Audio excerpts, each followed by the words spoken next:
If this is your first time on my channel, welcome Red Heart. I try to give you really good content every day. If you like it, subscribe now, so I know you're on my side.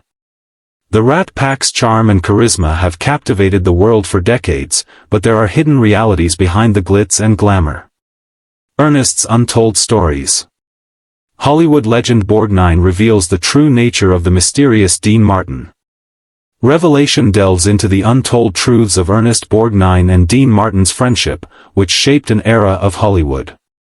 Borgnine, a talented actor, encountered Dean Martin on the set of From Here to Eternity, an epic film with Frank Sinatra. The encounter left a lasting impression on him. As he left the set, Dean Martin introduced him to the audience with a genuine compliment. Dean. Who was Dean Martin meant it. Now let's rewind a bit. Who was this Dean Martin guy anyway? Born Dino Palucci. This kid from Ohio had a rough start. He was speaking Italian at home, then struggling to learn English in school. He even dropped out, can you believe it? But sometimes the best stories come from those who break the rules. He tried everything, boxing, bootlegging, you name it. He even called himself Kid Crochet in the boxing ring. Finally he finds his groove in music. He starts singing, gets noticed.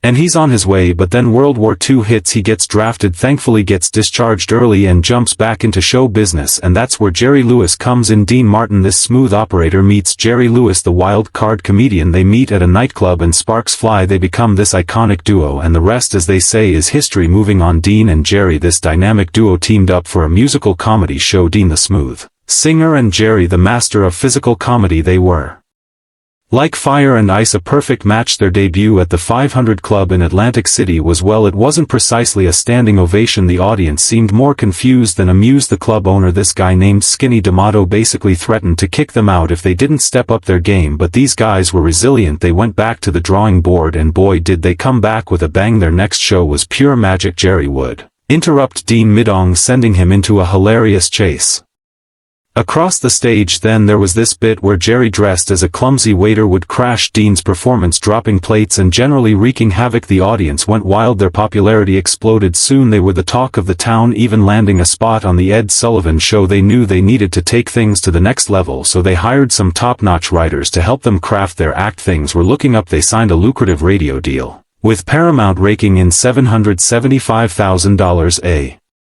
fortune back then, but success wasn't without its challenges. Dean and Jerry clashed when Dean felt Jerry was overshadowing him and the focus was too much on slapstick rather than music. Their contract with Paramount limited their options, and the story took a turn for the worse. Imagine being on stage with your best friend and having your face erased. Dean was frustrated and chose to leave Paramount and Jerry when his contract expired.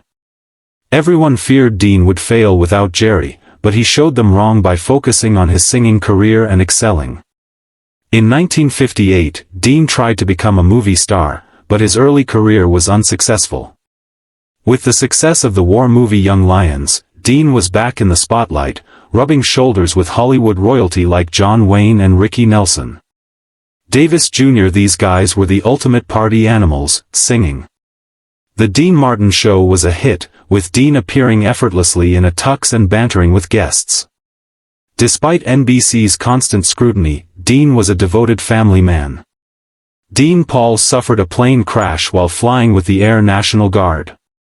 He fell into deep depression and turned to alcohol for comfort. Frank Sinatra, a close friend, tried to cheer him up by taking him on tour, but it was like putting out a fire with gasoline. Dean, a chain smoker, was diagnosed with lung cancer in 1993 and declined surgery. He retreated from the spotlight, spent time with his family, and faded away until his death on Christmas Day 1995 at 78.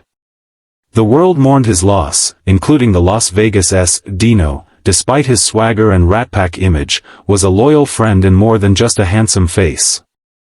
Let's discuss Ernie, born Hermes.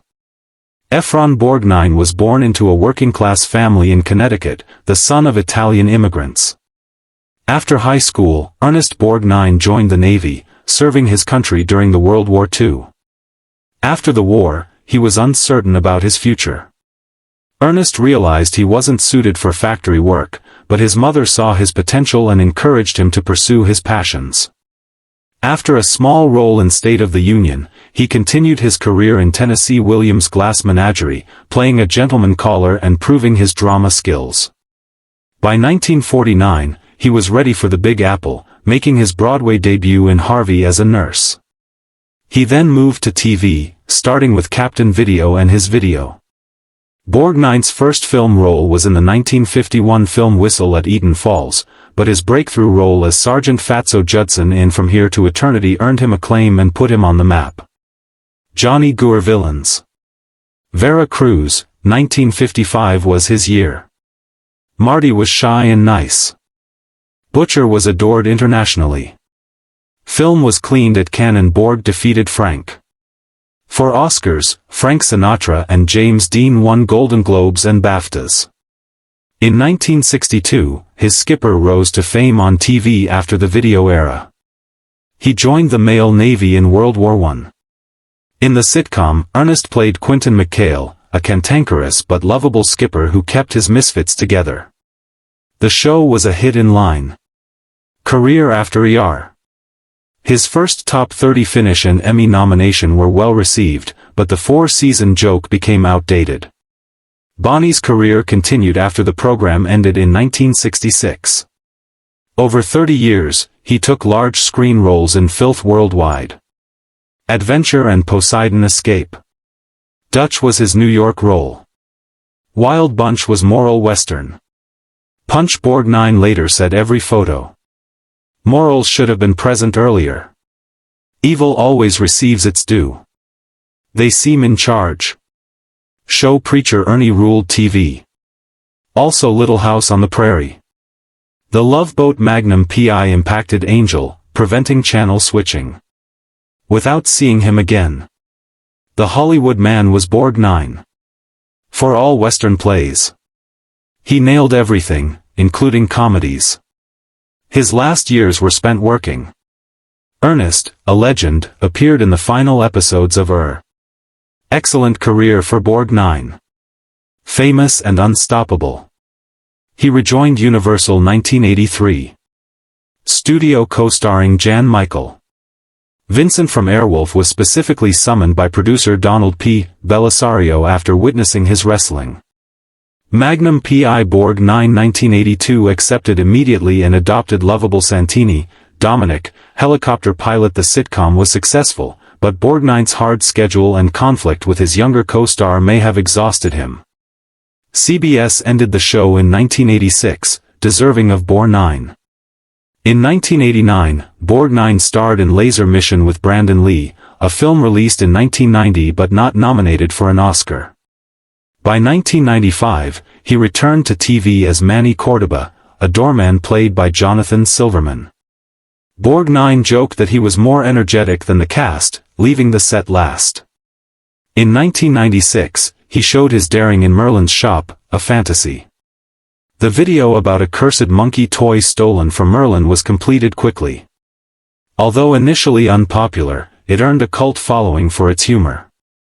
Mystery Science Roast. During a 3,000-bus tour across the U.S., Borgnine met fans in the country he visited. Following ER, the 1997 documentary Ernest is about. Despite traveling by bus, Borgnine visited VA. As part of the national commemoration, hospitals treated veterans by 1997. Back in uniform, Borgnine played. Rear Admiral Quentin McLeod transfers to Tom in Mel's Navy. Arnold portrays his kid a year later. The comedy Basisk Ball included him. A wealthy entrepreneur appeared ludicrous and amusing. His most famous late role is Mermaid. SpongeBob SquarePants including Mel's Navy friend Tim Conway as Barnacle. Bourne accepted his retired superhero role, which kids loved. After him, adults did too. Nickelodeon honored him by airing all his Mermaid Man episodes, The Loveliest Borgnine. He starred more in 2007. Hallmark film Grandfather 4. A Globe nomination at 90 for A Christmas Story with his granddaughter made him the oldest nominee ever. While writing his autobiography, Ernie decided to share some spectacular tales instead of focusing on his narrative. The 2009 final included Borgnine. Season of heartbreak. Watching his wife dying. His powerful performance earned him. At 92, he received his first Emmy nomination in nearly 30 years, starring The Cool King. Again, Harvest Moon showed age. A number to him, he ended 2010 with a successful film career. Fun Saturday Night Live appearance. The case involved Morgan Freeman. Movie read and completed last film Who Shook Vicente's Hand. Fernandez in Born was active in 2011. Personable, never lost his way. Ernest, Borgnine and Martin, two legends with unique paths, were unstoppable in their humor and fan affinity. Ernest acts well. Borgnine told a great story. Dean's attraction is summarized after Borgnine overhears Martin on set and remarks, "Now there's an actor contemplating Dean Martin." King cool casually hands you a compliment. Though he previously admired Dean, Borgnine was shocked by the compliments. Maybe that made his week. Dean was called "real deal" by Borgnine. He was a fantastic man who easily connected with others, forming enduring bonds. Dean was a friend, not a hoarder. Stardom despite mediocrity. Dean boosted others instead of pitting egos against competition in Hollywood. He demonstrated this with a wink by drinking and inspiring others. To honor Ernest Borgnine, raise a glass and feel like $1,000,000. Dean Martin's stories transcend Hollywood, displaying heartfelt words and emotions. In Borgnine's front row, Dean Martin was more than slick.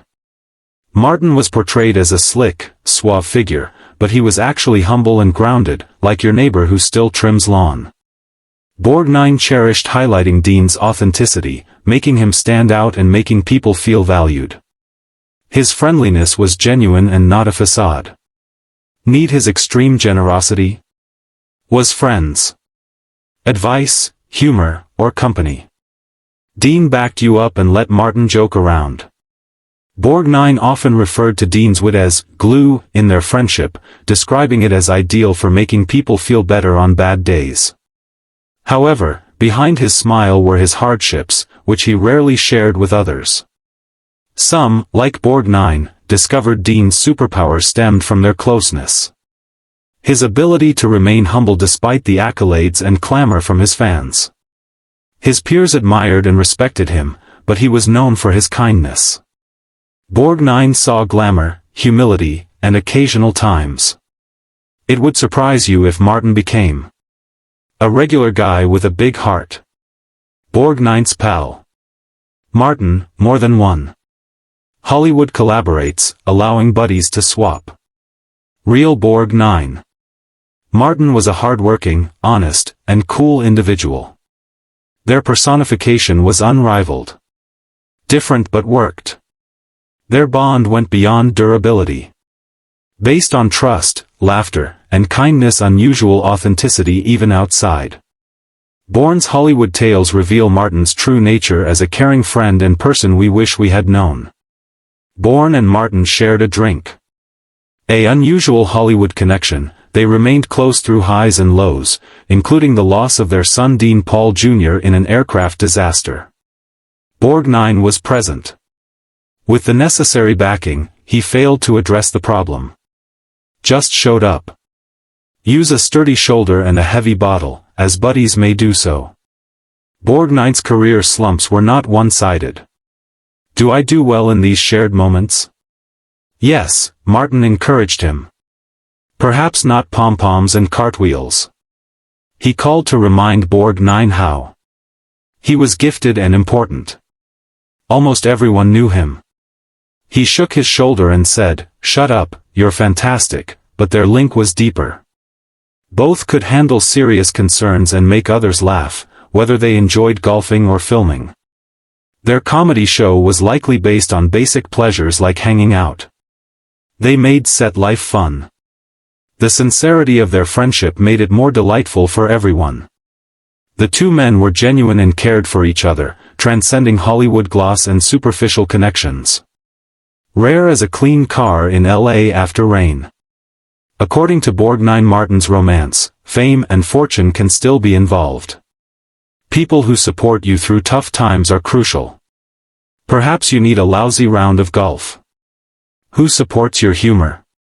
Possibly the dinner bill.